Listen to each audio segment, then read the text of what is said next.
That's compound interest is what everybody's missing. That's how you get rich. Nobody's talking about assets and compound interest. I'm like, dude, and it's so simple. Yeah. But it's talking about abundance and energy and spirit and mindset. It's like, yes, those things are important, but compound interest is the magic. That's the reality. And that's what's not being talked about. And it's what drives me crazy.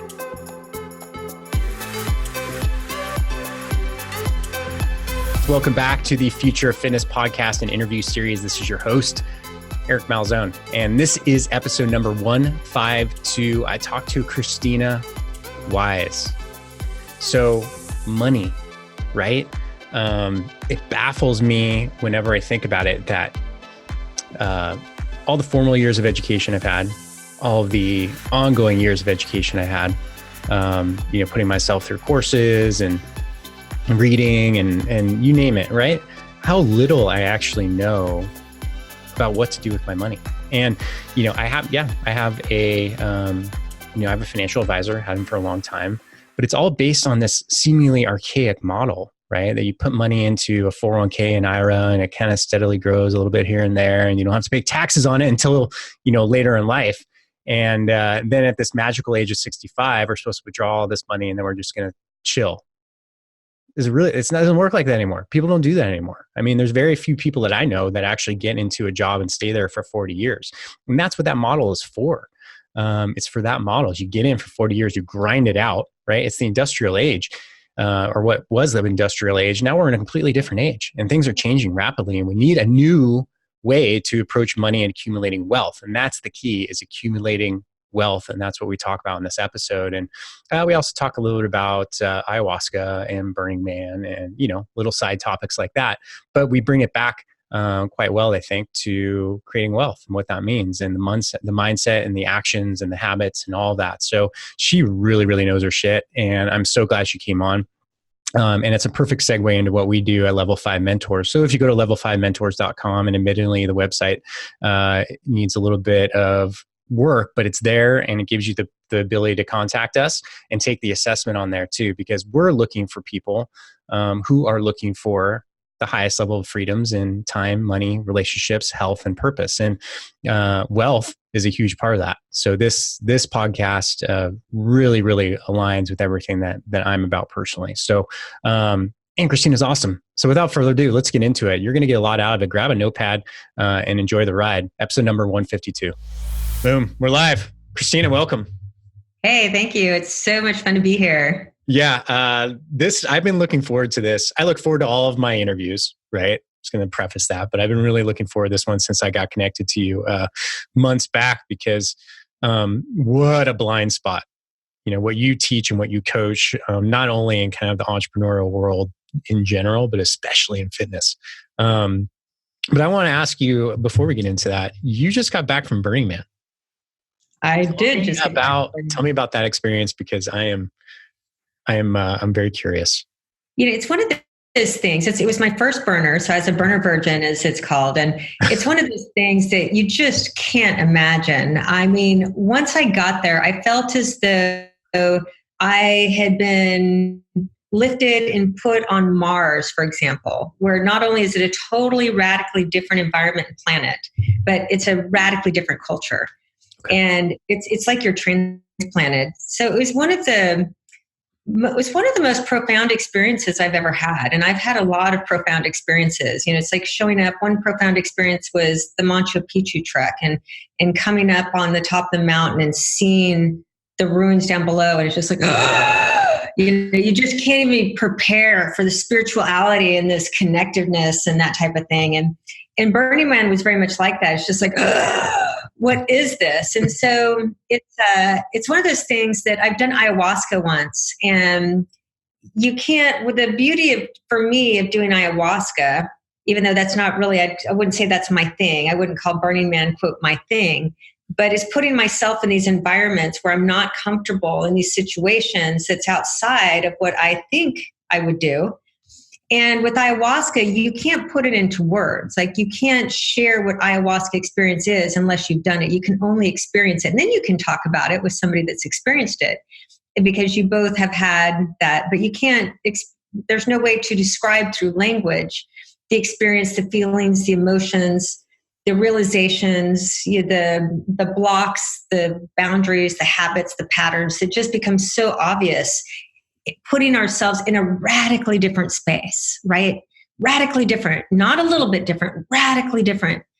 And so I compare it to my ayahuasca experience, that I recommend ayahuasca is not for everyone, yet at the same time, I recommend everyone at least have one ayahuasca experience. Yeah. Burning Man, the same. Burning Man's not for everyone, but at the same time, I recommend everyone do a Burning Man because it's just such an eye-opener on so many different levels. Something, for example, for me that I think I have zero judgment. I'm just a non-judgmental person, and I don't follow any sort of dogma or real doctrine, just a real free spirit, open-minded thinker, and think, I'm not judgmental.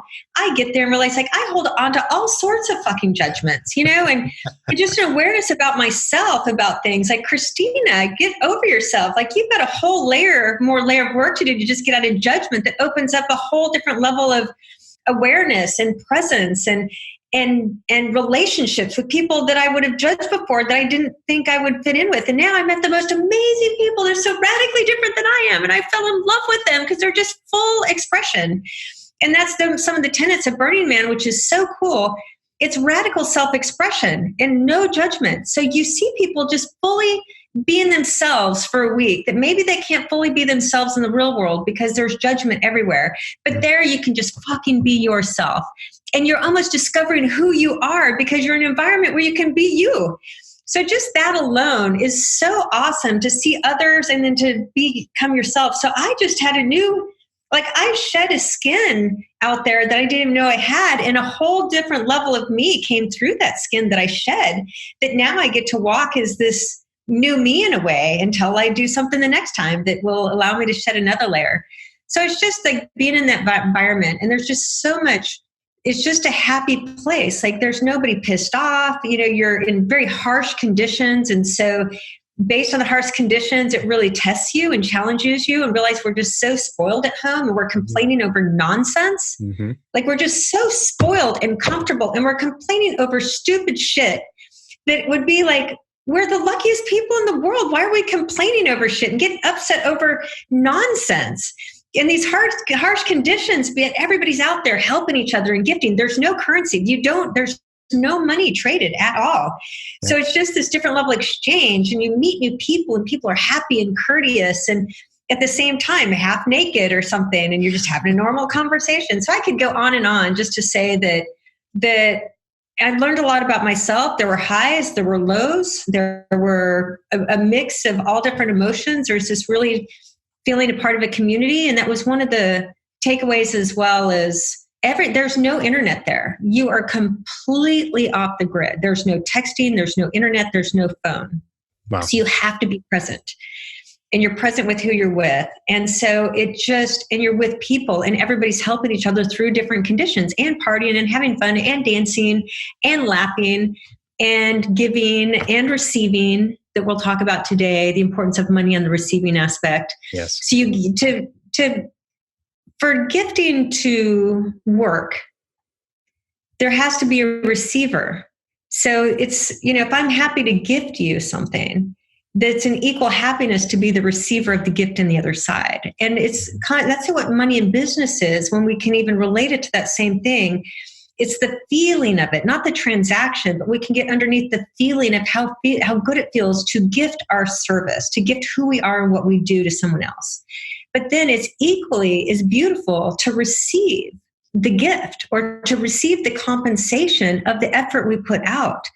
And that's what happened at Burning Man. You just see the gift and receive, and the happiness on both sides of the equation. And if it's just gifting, meaning we give ourselves to our work with no compensation or nothing in return, that's burnout. That's where we just, we're just going to wind up to nothing. We have to be replenished and receive as much as we gift. And when that's a pretty equal balance, one way or another, not equally every time, but over time, that's this energy and the momentum. And you just felt it Burning Man. This the energy and vibration that just was so high without being attached to stupid shit. So there's my summary. It's awesome. Yeah, it's awesome. I had Nicole Spencer, I don't know if you know her, she was on the podcast not too while ago, and we talked about money mindset a little bit about, and she addressed it too. I'm sure she got it from somewhere else. Money is energy, right? and it's got to flow. It's got to flow through you. You got to be, spend it and make it and give it and take it, right? And all these different things. It's got to move. It can't stay stagnant. And it's one of those things. And,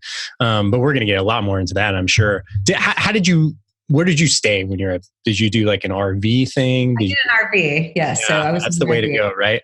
That's the way to go. I mean, I watched the people in tents. I'm thinking, oh my God, that's a whole different level of experiencing the environment. But yeah, I was in an RV, and it was, you got to rinse off a little bit, but you just get dirty. You're just out there, and it's just part of the whole thing.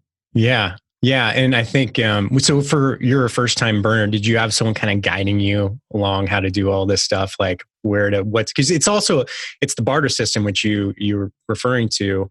No one brings money. What did you bring as your bartering supply? Yeah. So it's mostly, so how it's set up, which is really cool, are different camps. And so each camp is like your tribe. So what's cool about that, like in a metaphorical sense, is you think out here in the real world, the different tribes are the way we separate from one another. So it's more of a separation and an exclusiveness. You look at the wars that are happening in the world because the tribes are different from one another. Yeah. But there's safety in the tribe and the community. That's why we need to belong somewhere. So the sense of belonging is really important. But the sense of belonging out here in the real world causes an exclusivity, and I'm better than or less than, or I want what you have because I don't have it, or you think differently than I am and I'm right and you're wrong. So you think that's the culture that we live in on a day-to-day basis, and the world's blowing each other up. And in Burning Man, which is like I said, it's like being on a different planet because the culture is radically different. Everybody's in their camps, their tribes. But their tribes is like, how do we offer what we offer as a tribe to others? And we want to almost convince you to come experience our tribe, because our tribe did coffee, and we did a special way we made the coffee. And it's like, come in. So people come in to get coffee, and we're meeting new people. So it's inclusive. And so you meet these other tribes that are dressed different ways, or they look radically different. They have radically different beliefs, and it doesn't matter. It's like, tell me about your beliefs. I've never thought that way. Come in, tell me more. Here's mine. That's cool that you think that way. Not my thing, but I love you the way you are. Well, that's cool you think that way. Tell me more. So it's this inclusion, and then you go off back to your tribe. And so you're just going to these different tribes to experience what they have to offer. So some offered meditation. So, and each day they might have something different. Ours was just coffee, and we all had our coffee shifts, for example, and then you get to wander around and do different things. And so then, and others might do meditation or yoga. Others did TED-style talks on hacking happiness. Others do snow cones. Others do dance parties. But it's the almost the exact opposite of the real world we live in, and it's just full of love and acceptance. It like the way the world, like you leave there thinking, why doesn't the world operate this way in the real world? Like, why are we so exclusive, and why are we separating ourselves, and why do we have low self-worth, like we're less than or more than, or it just doesn't exist there, which is fascinating. It's really fascinating, and it shows what's possible, not to mention the art and the creativity and the creative spirit. And you would die out there alone, so you have to be able to be part of the community and give and take and offer, and sometimes just rest. And as a first timer, there's the culture that if you're a first timer, we're just here to take care of you. Now, your second time, you're going to be taking care of the new timers. So there's that reciprocity, right? So that you don't have to really worry about too much as a first time. You can just soak it in and be taken care of. And aren't we all in a place of life? We reach these places. Yeah. So on the sense of reciprocity, again, there's just all these lessons in a way that you can observe them differently, at least for me. And in the idea of money, let's say, like every life experience is contextual in the sense that when we really understand, or we're exposed to something new, we get a new mindset, or we can see things differently through a different level of awareness. Every universal law, it's fundamental, means it's applicable to every situation in life, like every context or category. And so since my expertise is money, I really love looking at these different lessons, universal laws or lessons out there that can be applied to money. And reciprocity is one of those examples. So like we're talking about is that as a newbie, it's this idea of just being taken care of and just letting, and even feeling. So for those of us that are type A personalities, doers, actors, creators, innovators, get shit doners, we're not very good at receiving many times. We're not good at being taken care of because we're out there just this energy and momentum. And that's like what drives us. We're driven on our own. And that causes burnout if we don't equally allow ourselves to receive and be taken care of and allow that to happen. And in a good way. So just a side note, I just got off a conversation right before we talked with one of my best friends. Well, my best girlfriend. Her name is Lori. And so Lori's getting foot surgery on Tuesday. And so I asked her, I said, do you need anything while you get foot surgery? Can I bring you dinner or something? Like, can I do anything? And she said, no. And I said, no, Lori, here's the thing. And this came out of Burning Man. I said, you don't understand. Let me ask it a different way. Let me share it a different way. It would make me tremendously happy. You've done so much for me, Lori. Nothing would make me happier than knowing I could do something nice for you. So if you think dinner would be great, if it doesn't matter, I won't do it. But if it would be nice for you to have, and you don't have to worry about it the night you get back from foot surgery and your husband can just take care of you, I will be so happy to be able to do that for you. It's not an inconvenience. Like, it's the exact opposite. So I'd love to do this for you if it's, and she's like, oh my God, it would make the biggest difference in the world. That Dawn has to, yes, I accept. I'm like, I'm so happy now I get to do something for you. You're just so good to me. Yes, this makes me feel great. Yeah. So again, it's this idea of reciprocity, but when we're the givers or we're always the ones out there helping others with this mindset that I'm in service, or I'm just, what I do is profession. If it's a fitness industry or something that says, if I do what I love, I just give. Energy doesn't work that way. There's a yin and yang for a reason. It has to be give, receive, give, receive, give, receive. And if you're just in this mindset of I'm just doing my life's work and I just give, it doesn't, that's against the universal laws of nature. It has to be. There's a reason why trees give, oxygen and we take that in and send out carbon dioxide. The universe has to work that way. Everything is synergistic and symbiotic. Everything. It's all give and receive. That's the way the planet works. So we have to understand that that is universal, fundamental. It's nature's laws. And when it comes to money, if you're just giving your service, if you're just giving with this mindset, I've got something to tell you. One, you're going to be broke, and broke's not fun. No. Regardless, get over your fucking identity with money to think like, oh, money doesn't matter if I'm just doing my love. That is bullshit. Yes. It's bullshit because it's against Mother Nature's laws. So I've just called bullshit on it. And the only reason why we believe that is we have some work we need to do that's a self-worth issue, that I'm not worthy enough to receive something, or maybe my value is not there. Again, bullshit. If you're living your life's passion and your skill set and you're in it, you've got to feel it and know it. It's like, I am damn worth whatever reciprocity I'm giving. Sometimes it's a trade. Sometimes it's money. Sometimes, who knows? But we have to go in saying, I am worthy. And it has to come back for this to be sustainable. It's not sustainable. If we just rob Mother Nature and take, which we're doing many times around the world, there's going to be a consequence at some point. You can't just be in a world of taking. And you are giving for others to take. So when we get to this place of reciprocity and understanding that's the way the universe works, we have to have as much joy in the receiving, that enjoy the feeling of how good it feels, and just getting over these stupid money narratives and beliefs like there's something bad about that. Like, who made up that bullshit? Yeah. So no, but again, it's the feeling, it's the belief, it's the understanding, it's the worthiness that comes back. And letting go of these cultural narratives that we've been adopted or something that's just made up. It's simply not true. Yeah. It's so powerful. I mean, there's so many everybody has their own unique relationship with money, right? I mean, it's, some are messed up. I mean, even between my wife and I, we have drastically different visions of money.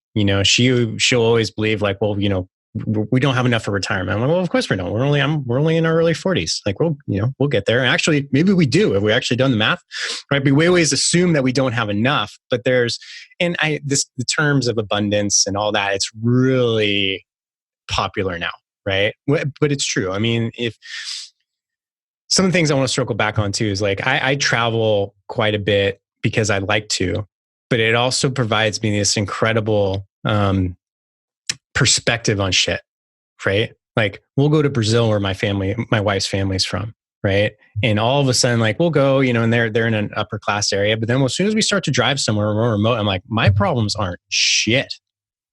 Right. Like I'm worried about like, where am I going to ski this winter? Right. Like that's a legitimate concern for me. And I realize I don't have anything to worry about. And, when you talk about a lot of things, or I talked to another guy who's on our show as a doctor, a psychologist, and he was saying, the funny thing it is about, and a lot of money beliefs come from comparison, right? We're always comparing to other people, but we always compare up. We never compare down, right? We never look at, and that's gratitude in its purest form. Is like, well, I'm grateful for what I have, and and I think let's back up, because I want people to know your story. Like, how did you get to be the money coach that you are? And we're going to get into plenty of specifics related to the fitness and health and wellness industry. But I think your story is fascinating, how you got here, because you're successful, right? But you've had a unique, very, very tough challenges along the way. And that tends to be what creates people's, success too, is the hardship at times. So to break that down for us, give us some background.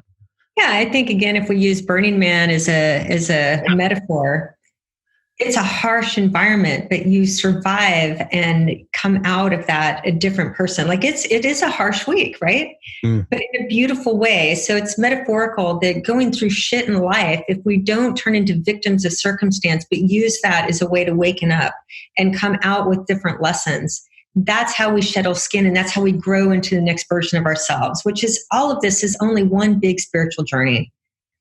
It's just one big spiritual journey, and either we're in the spiritual journey or we're not. But when we can just attach the spirit of it, and that's part of this whole day-to-day operation of living, it really changes it again, like how we travel through life.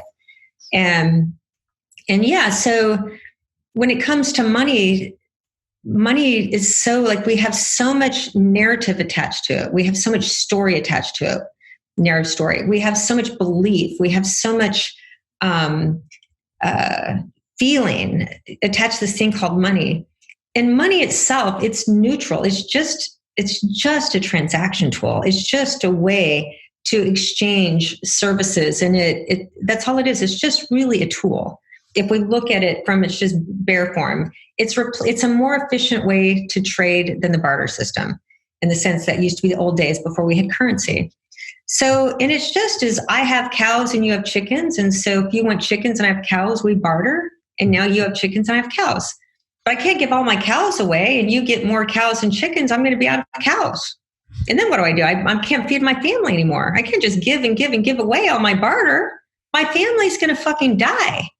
So that's what barter is. Give, receive, give, receive. And the currency that we use is just the most efficient way to do that.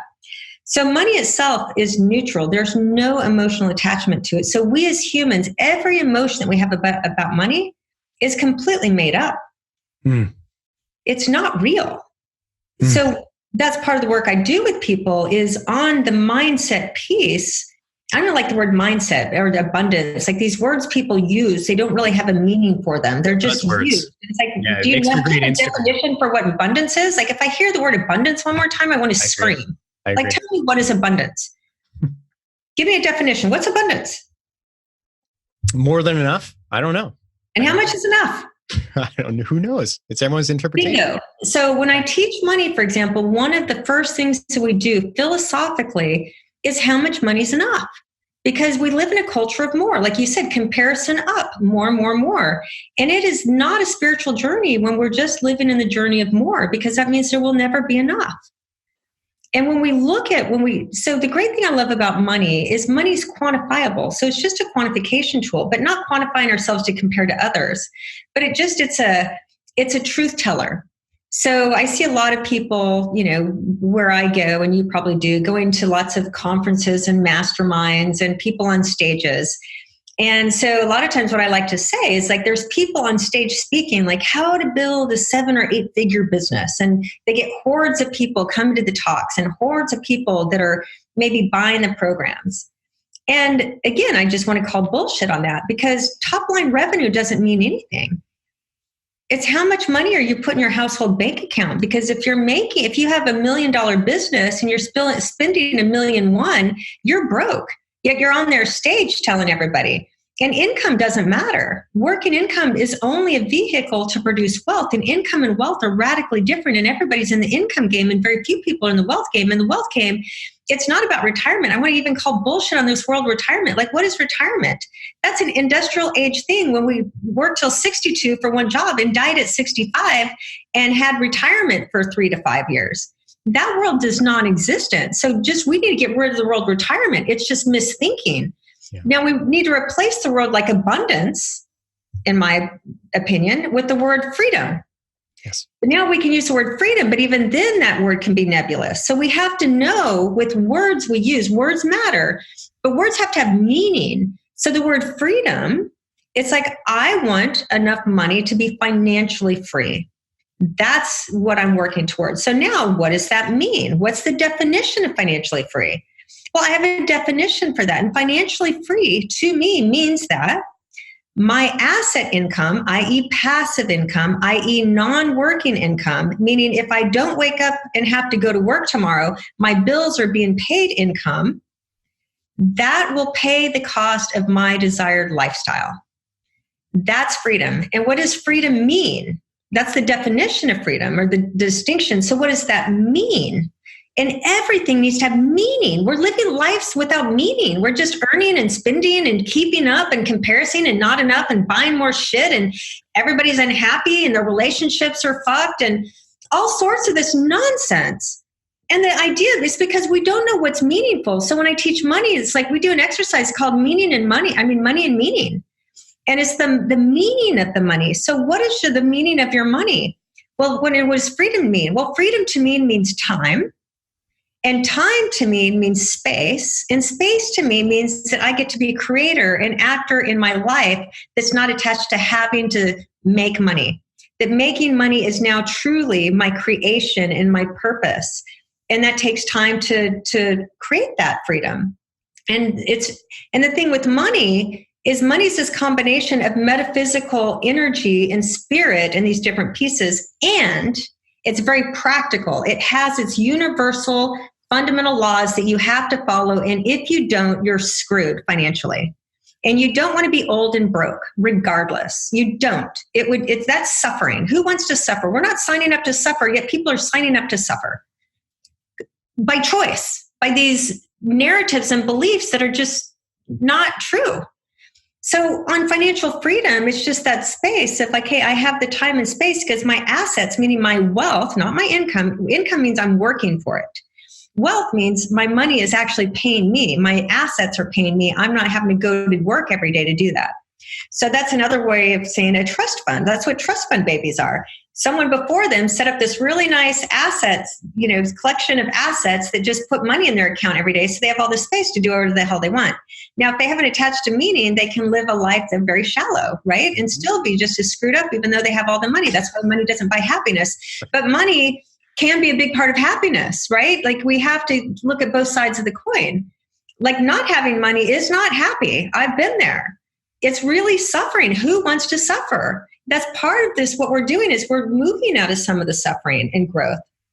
Can't do it with comparison because someone's always going to have more. It can't be more money out there somewhere. And there's no money out there. Like people are in the chase, in the acquisition, like it's out there. I need to go get it. Like listen to the words people use. Like I'm going to chase it, go get it. It's out there. Go find it. No, we generate it. We create it. That's the magic piece. But then it's very practical. It's a truth teller. So when people are on stage, it's like, I don't care if you're making 7 figures. I want to see your balance sheet. Tell me how much money, wealth you have. That's the truth teller. That's who I'm going to listen to. How much money do you have in asset value that's paying you a non-working income? Because that's the only way to be free. What most people are teaching are people I call the entrepreneurial trap, where you're going to be stuck in the grind for the rest of your life, regardless of how much money you make. There's no freedom. Entrepreneurialism is not freedom. That's another bullshit story. We think, if I'm an entrepreneur, then I've got my own life and I'm doing my own rules and my own business and I work for the man. Like, no, but in many cases, it'd be much easier to work for the man or woman versus being stuck in 24/7 of the grind and the gruel and have to make payroll and this or that without an exit strategy. The exit strategy is the freedom strategy. So why are we doing it? We're an entrepreneur because this is our life's work, and we are able to give that. We can do that in other areas too, working for somebody else. Yep. But I just like entrepreneurialism because it's a place where I can create without ceiling. And part of the money's a byproduct of our creation. What we can give out, that's the reciprocity, is what we bring in. So anyway, that's the freedom place, not the retirement place. And we have to know the number. And when you have no debt, and which is a money's law, you can't have personal debt and have freedom. They don't coexist. You can have financial debt, but that's good debt. It's a whole different thing. But you can't have personal debt because of this thing called compound. And it's one thing, it's when I'm hearing all these money talks and money's energy and abundance and that type of thing, it's like, that's all great.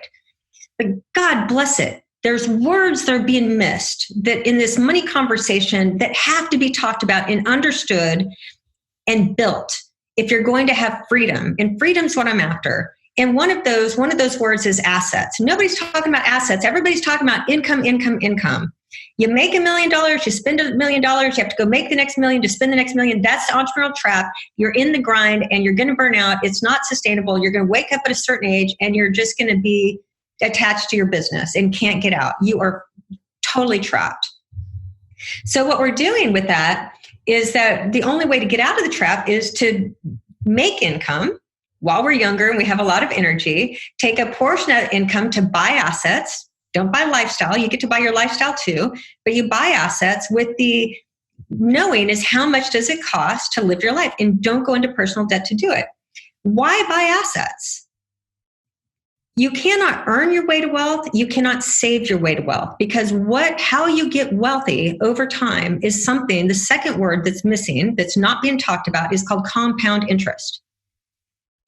And all you have to do is go to Google and type in compound interest calculator and start doing a few calculations. And it is so revealing. And how we get rich, meaning net worth, meaning freedom, you can't buy it, you can't income it, and you can't save it, because the money has to build on itself. And the magic of money is compound interest. And nobody's fucking talking about it or putting in the simple math in a calculator. So when we work together, we start doing some of these calculations. And I do one exercise, for example, that's called how much is your BMW costing you? Because when we have to measure up, and because what happens when our income goes up, our social level goes up. So part of what we do as humans is we want to fit into some social class. So when our income goes up, let's say we start with 100,000, now we're making $500,000 a year. Well, do we stay at the lifestyle and kind of the social status of $100,000 a year? No, we buy into the $500,000 a year club. And everybody at the $500,000 club will have big houses, and they send their kids to certain schools, and they drive certain cars, and they go on certain vacations. So we have to be part of that.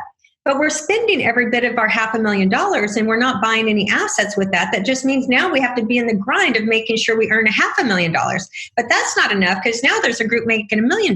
You can see the trap, and I call that the earn spend trap and the entrepreneurial trap. It's worse when you're an entrepreneur because you can't get out.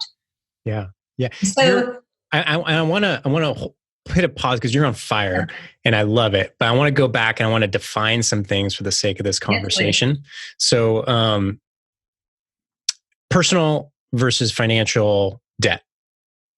Give us some insights on that. So personal debt is when you buy something on credit. You buy something you can't afford, that you put it on a credit card because you wouldn't have the cash to be able to do it. Okay. Personal, meaning there's no return on investment. So when you're in the wealth game and not the income game, you care about certain words like return on investment. Yep. So what's the return of putting something on your credit card? And this is where I was going with compound interest. Is it what's the return when you put something on your credit card because you can't afford it? Who's getting the compound interest? Not you. When you're paying interest of 20 to 30% on purchases that can't produce more than the interest that you're paying, you're going down versus up. So you're defeating yourself. It's like you're eating the flesh off your own arm. I mean, you can't survive. The math doesn't work. So the credit card companies, why do you think Apple just came out with their brand new credit card? BMW doesn't make money on selling cars. BMW makes money on BMW finance. Like And we don't trade car for cars. We trade car payments for car payments. And so business debt means, okay, I'm going to take on an amount of debt. Let's say if I take on $100,000 line of credit, I'm using that to put that into an opportunity in my business with the intention of making $150,000 or $1 million on that $100,000 loan. So the money I plan to make, the return, will cover the cost of the interest and then some. Otherwise, I wouldn't take on the business debt. Mm-hmm. But when you take on business debt, if you do it without a strategy, you're probably just going to burn through. And now your business has $100,000 in debt. So that's why when you go borrow money to capitalize your business and you have investors want to see terms. They want to see the business plan. They want to see the strategy. They want to see the pro forma. They want to make sure that they're going to produce a return on their investment. They're just not going to give you money because you have a great idea and you're a good person and you have a lot of energy. It's like, show me the numbers. Yep. That's the math, right? So if you're taking on debt or capital, which is a different form of debt really, because you have to pay it back, just through equity or however that is versus, there's debt and equity as two forms of capital really. But again, you're using that money as a means to go to buy human capital, or buy something so that you can grow or scale or whatever that is. So that's the distinction. Personal loans is just to buy something you can't afford. There's no return strategy on it. And there's no need to borrow money personally, except for maybe a house and maybe to get started. But otherwise, you don't, because unless you have a return on investment strategy, which that doesn't exist in personal. So that's the difference between personal debt and professional debt or business debt. How about an asset? Because I think that's a term that's flung out quite a bit. And, I read Rich Dad, Poor Dad, long time ago, like hopefully most people have. So, understanding like, you acquire assets, not liabilities. So give people insights on that, because I think a lot of people pretend that they know what that means, but I don't think they really do. That's a great question. I love that question because we're misinformed and we have the wrong distinctions for things. And some things like what our CPA considers an asset is not really an asset. And that's where Robert Kiyosaki was really good at giving some of these distinctions. And he has probably the simplest distinction that I believe to be true, what an asset is. And an asset is something that makes you money.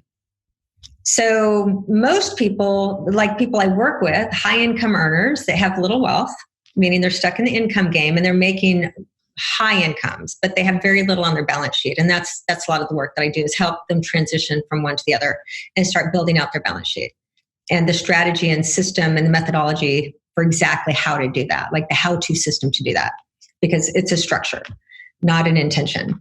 Intention first, structure second. But with the people I work with, they have a $2 million house and they think, oh, my net worth, I have $1 million equity, so I'm a millionaire. I have $1 million net worth.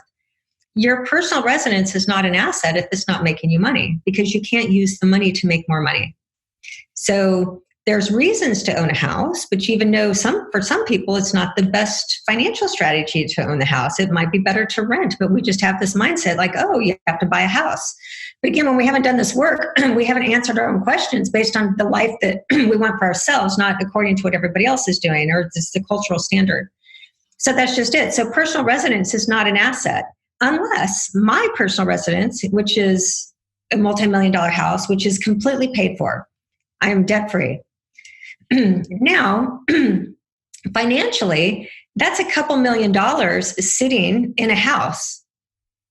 I'm debt-free. I mean, I have no mortgage payment, but it's not an asset in the sense, can I use the $2 million? Can I go buy groceries with it?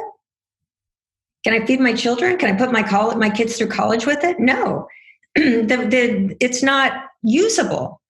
So now I don't like the idea of because I love assets. And so people say, you mean you Airbnb your house? Krisstina, your house is beautiful. Why would you let people Airbnb it? It's like, it's my home and I love it, but I love making money on money, and just having all this money sitting there feels worse. So, I take on the inconvenience of in my house Airbnbs for a nice amount of money. So I have a cash flow, a very decent cash flow from Airbnb in my house. That's more money than a lot of people make per year in salary by doing that. So I'm intentionally set up my personal residence to become an asset. Now, it's not a $2 million asset because I'm not leasing it out every single day, but it's the portion of that is part of my net worth because I'm making $100,000 a year just on Airbnb in my house. Awesome. So it's the idea of turning my personal residence into a portion, what I call a pie chart. Look at your net worth or your balance sheet as a pie chart. My personal residence is a small piece of my overall pie chart because it's cash flow. It's mostly non-working income. Yeah, I set it up and do a few things, but otherwise it's just Airbnb just puts money in my bank account. They PayPal me money and it shows up. It's like, weekend there's, $6,000 that just popped in. I'm like, dude, that's just really fun money. Now I get to go to Burning Man, So, and so that's what Robert Kiyosaki said is that assets are things that make you money. And that's what we're doing when we're building out our balance sheet is we're creating a pie chart of assets and different types of assets, not retirement. Retirement's bullshit, the 401ks and IRAs and all this nonsense that people think are, this retirement strategy, which just means you're going to run out of money when you're old. It's not built for freedom. It's built for an old age retirement that doesn't exist anymore. And those things they're just being commodities sold in the marketplace that we've been convinced is the way to do. And it's not going to make you enough money. Like money has to build money. And what I call the flip strategy. So that's what an asset is.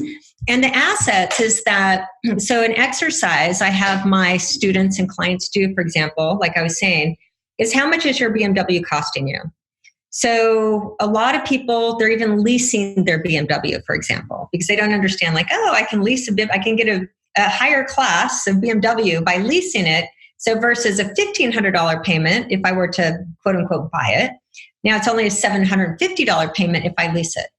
But if we're leasing cars for our entire lives, and most families have at least more than one car loan, but let's just say, so over the course of, let's say 40 working years, or 20 years, how much is that $750 lease payment costing you? It's saying that over 20 years, you're trading car payment for car payment.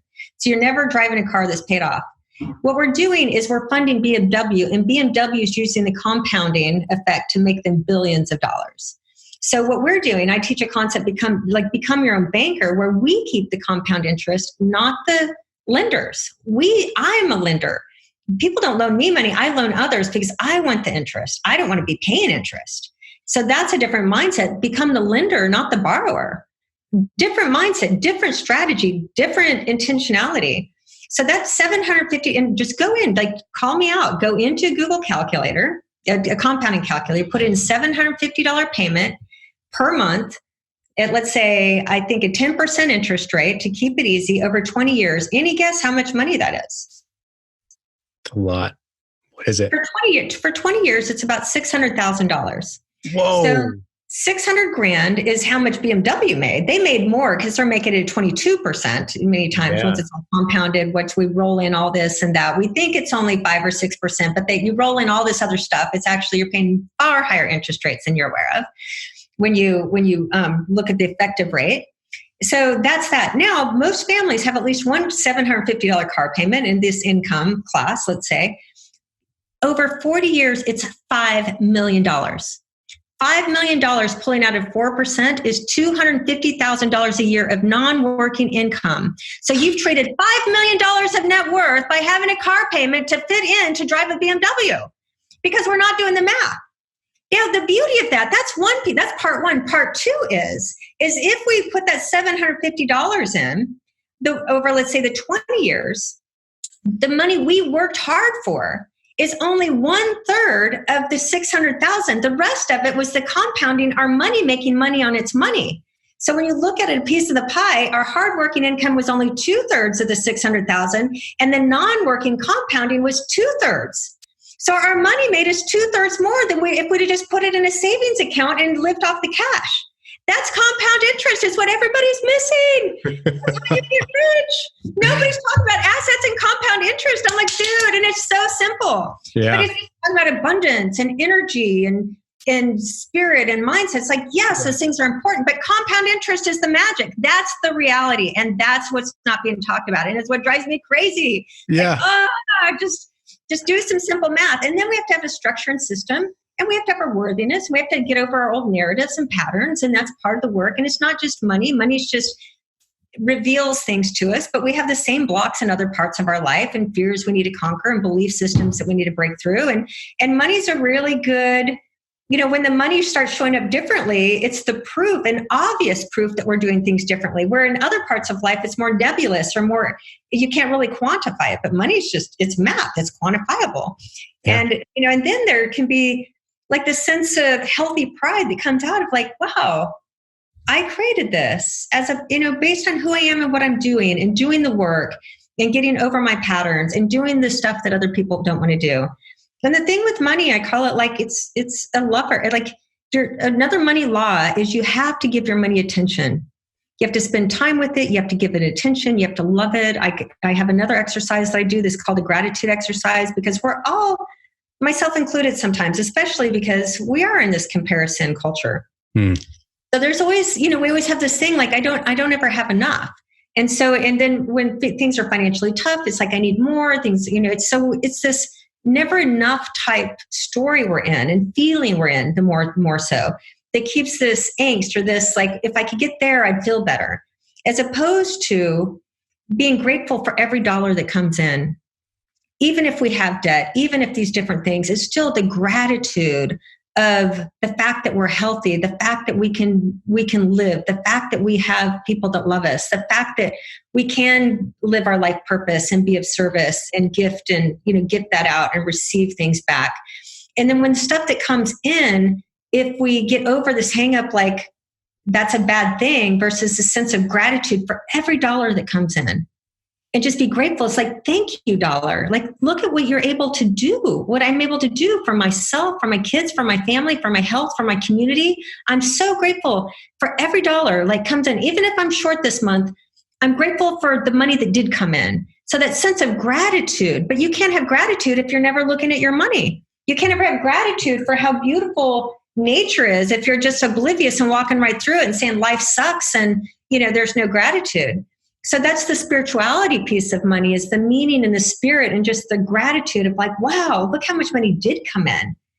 And I want to continue to grow that, but I need to grow me to grow that, because money is a byproduct of who we are. Money's just a byproduct, right? It really is. Like, we can't go chase it. We get it back based on what we give out, but knowing we have to receive as well. So there's just so many money laws that, like, one of the laws, if you're not looking at your money intimately, spending time, attention, gratitude, love, awareness, you're not going to have, it's going to disappear. And I compare it to, it's like if your wife, for example, if you're giving her no attention, if you're busy all the time, just too busy to give her attention because there's all these other things that you need to do, your business and everything else, but you're giving her no attention. There's no intimacy, there's no gratitude, there's no appreciation. You're not telling her thank you. You're just, you just think you've got to go out there and fix all this other stuff first before you give her attention. Like, when you get all that other stuff figured out, then she can get some of you. And then what do you think she's going to do? Is she'll either stray in the marriage, likely, or she'll end the marriage, or just be unhappy because it'll, whatever those choices are. But ultimately, it's not sustainable because it doesn't work that way. Humans don't work that way. Yeah. Money's the same thing. If you are not paying attention, if you're not looking at every dollar that comes into your household, I teach household business finance. You treat your household as a business, not your business as your business. How you get rich is how well you operate your business household, your household business. And even your marriage has a CFO, CEO business component. If you want to build wealth together, there's this little piece of your marriage. It's like there's the business of marriage, and marriage is one fucking exponential business when you give that little business time, because the two of you can create a lot more than one person, the synergy of being on the same page. So I love like what I call power couples and like being very intentional as a couple, because you can blow out a single person on the wealth building, not necessarily income, but the wealth building side. And so, but money is the same way. It's this, when you give it time, attention, gratitude, space, creation, and just sit with it and see where it's going. You want to make sure it comes into your bank account. Otherwise, it's going to evaporate like your wife evaporates. It's like, well, why did my wife leave? I loved her. Like, well, she didn't know that. Why does our money just evaporate and disappear? We're not giving it the attention that is required as a fundamental nature's law of money. But very few people spend any time with their money. They're just out hard working for it. And that's about as far as it goes. It doesn't work that way. We have to spend time, because we have to move money from our income to be able to intentionally take a portion of it to build our assets, to let that money go towards how much is a good enough number. And like I started off saying, is when you have zero debt, it really doesn't cost a whole lot to live a pretty good life. Right. But we're so into debt to keep up, to live for external validation, to fit in. We don't know the numbers. We don't know compound interest. We're misinformed. We're misthinking with our money. We're not, we're overdoing ayahuasca to work on personal stuff, but we're not doing the same work in the money stuff. And money's real. Money underwrites the cost of living a good life, but what is a good life and how much money is enough is a philosophical, quantifiable question that has to be determined. So like you said, where's the hockey puck going? That's the number. What's your freedom number? How much money is enough for you and your wife and your family to live a good life? And then you create a structure and the intention to let that grow. And then that number, it creates over time. You have that number and you can choose to grow it or whatever the thing is. But once you know your number and you have a structure and system and you're the lifestyle to make that happen, the money anxiety is gone because it can't not work. Yeah. It can't not work. It's algorithmic. I mean, that's the way money works. You can put it in a calculator. So then it just takes away all this financial anxiety. You're like, I'm just in the journey of creating and I know the number and it'll get there over time and we may have ups and downs. Maybe I get there faster or longer. Who cares? Now we can just be in the joy of living and earning and being and making impact and being of service and taking, and receiving back the gift that we're giving and let that grow. And, our lifestyle, the cost of our lifestyle can go up. But not completely. Parkinson's law says expenses will always rise to match income. Expenses will always rise to match income. That's a law. Unless we put something like hack it in a way that keeps us from falling victim to that law. That's why it's the earn spend trap, an entrepreneurial trap. So we know those numbers and we're putting money, we systematically build our buckets and let our system and the methodology work. It's like, no, I just get to wake up every day and do my work and make sure I'm getting the money that will allow to fund today's lifestyle, my current self and family, and my future self and family. The numbers will work out. I don't have to worry about it. That's what abundance is. Abundance is living in abundance today. It's not a place that you get. Because when you know you already have it, because you're in the journey of creating it, you don't have to worry, and now we're abundant right now. Yeah. It's the belief that you're on the path. Right.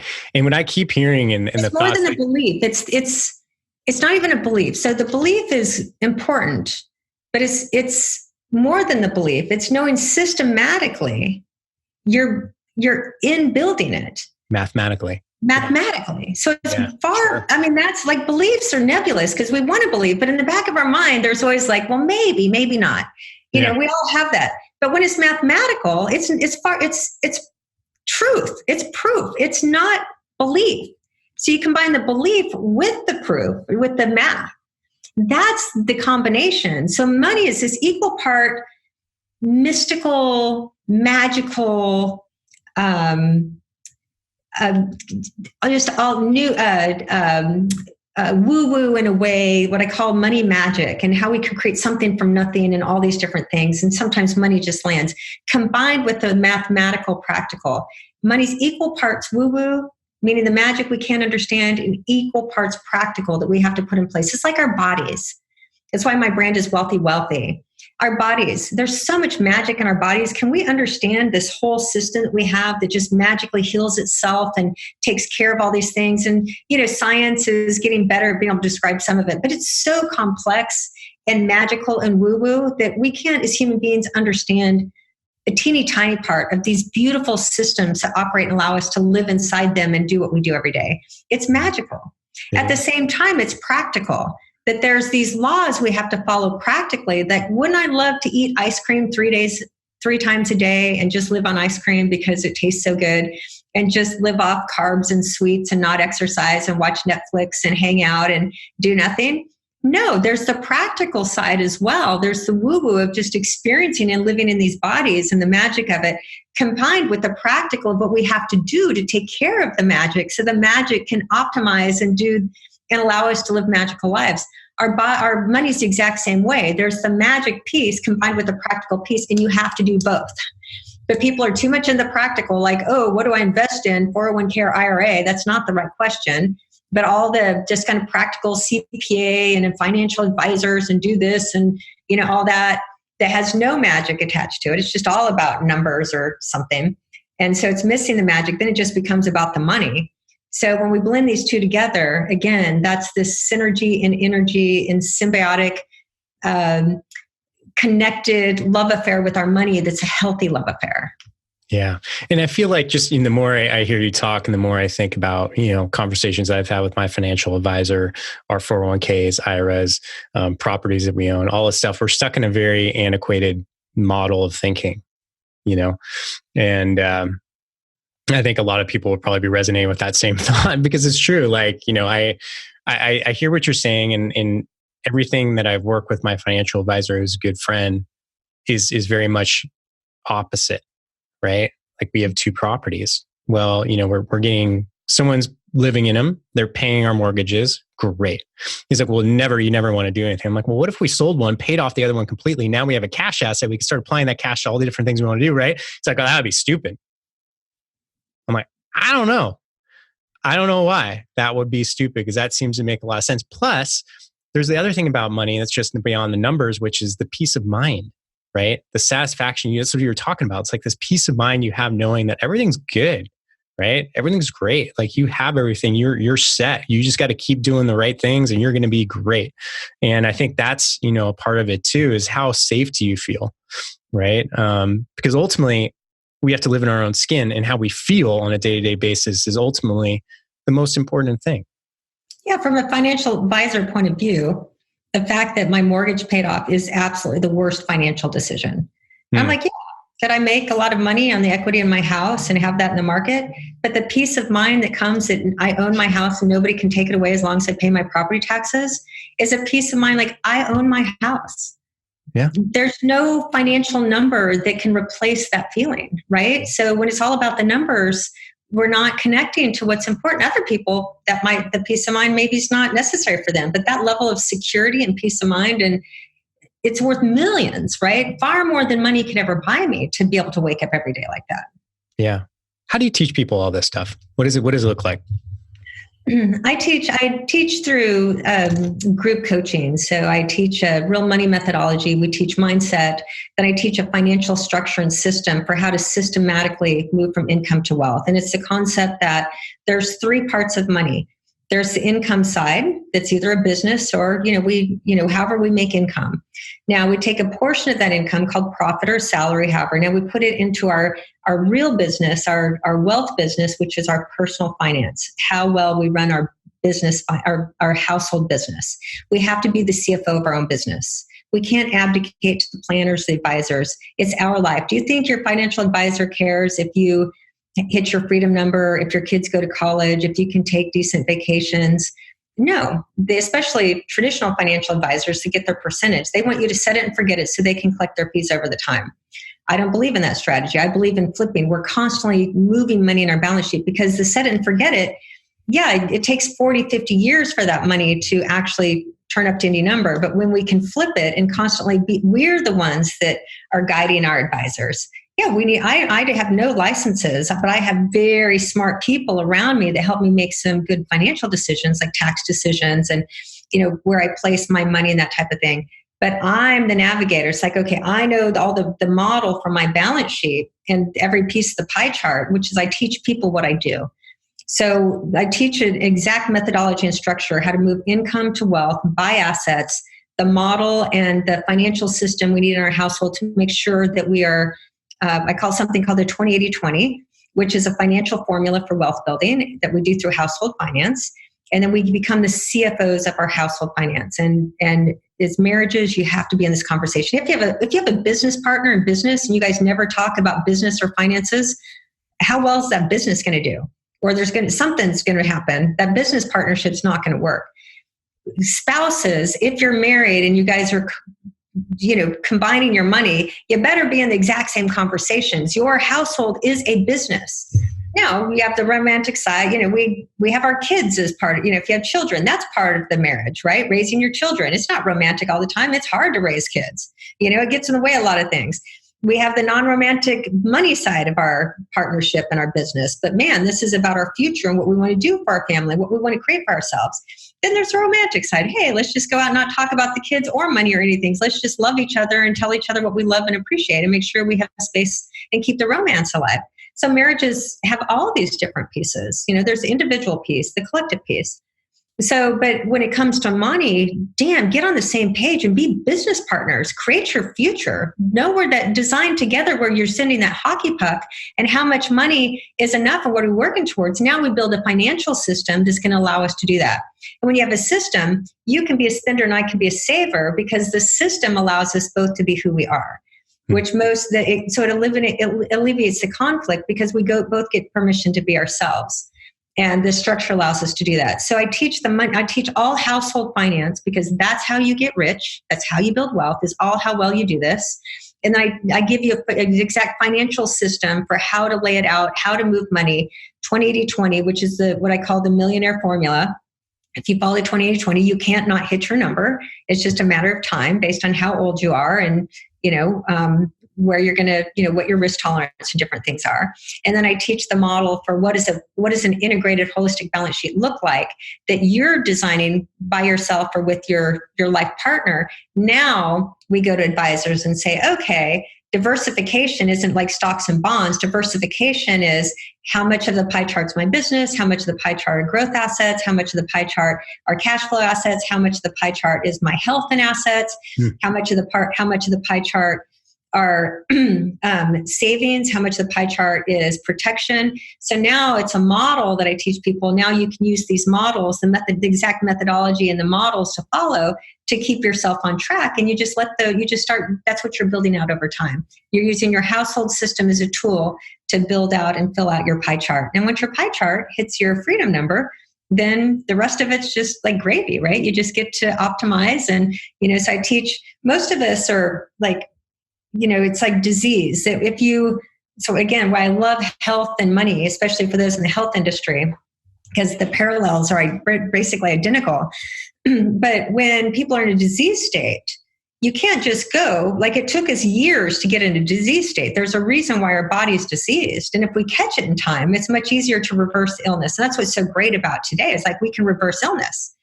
By changing habits and practices and beliefs and radically like changing our lifestyle in a way. But we have to get to a place of baseline. So if we're underneath and we're diseased, we have to change all these lifestyles, habits, and practices and things to get to this baseline of healthy.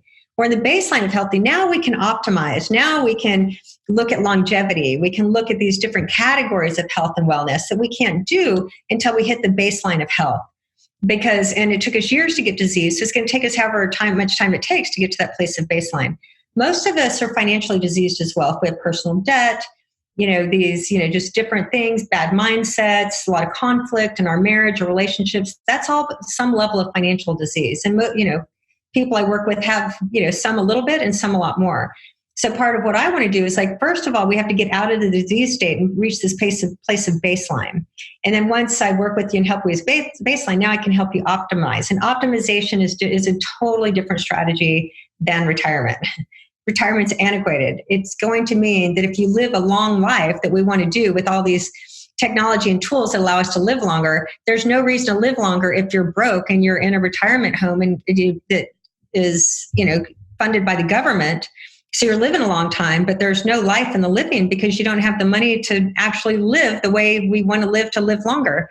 So the money has to be a factor of the longevity equation. So there's the financial disease getting to baseline, and then there's optimization. And I help people do that. And then I can give guidance. I have my own advisors and say, okay, this is where I place my assets and I'm putting money in. So anybody that's interested, here are the terms. These are the things you need to know. I'm bringing this to the table if you're interested, because it took me 20 years to find great people to invest in that have a very countercultural approach to this, like not traditional advisory. It's radically different. Like it's as radically different as traditional medicine and functional medicine or integrative medicine, two different philosophies. And, they'll argue against one another and you either believe in one or the other. They're totally different.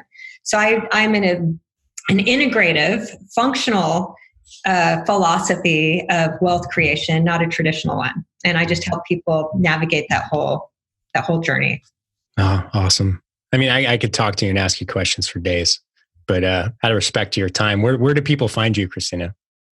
The easiest way, just go to Krisstina.com/call, and I'll do a 30-minute consultation with anybody that wants to go deeper into their personal situation. And then I'll let you know if I think I can help you, or I'll point you the right direction. But it's just a kn2ss.com/call. That's my personal calendar. And that's what I do with a good portion of my time, or just having these types of conversations, but personally versus, broad scale.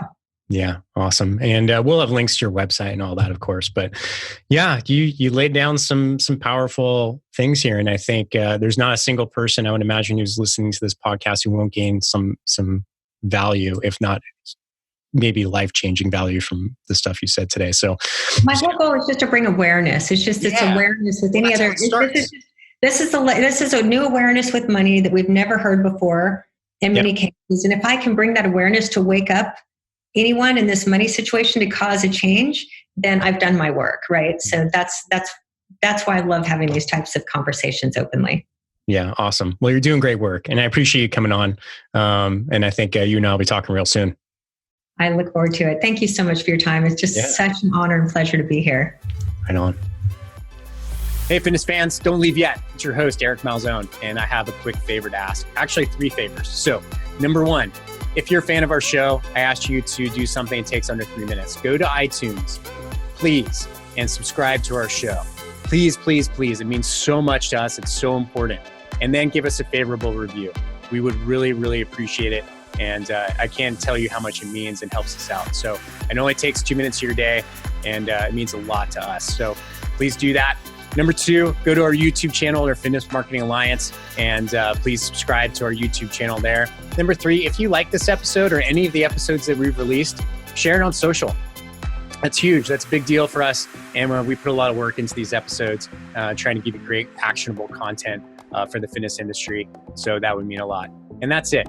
So we have some big plans coming up for this show. I'll be talking about that in the next couple episodes. But thank you so much for listening. It means so much. And if you have any questions, please reach out to me. I love to hear from everybody. Eric, ERIC, at fitnessmarketingalliance.com.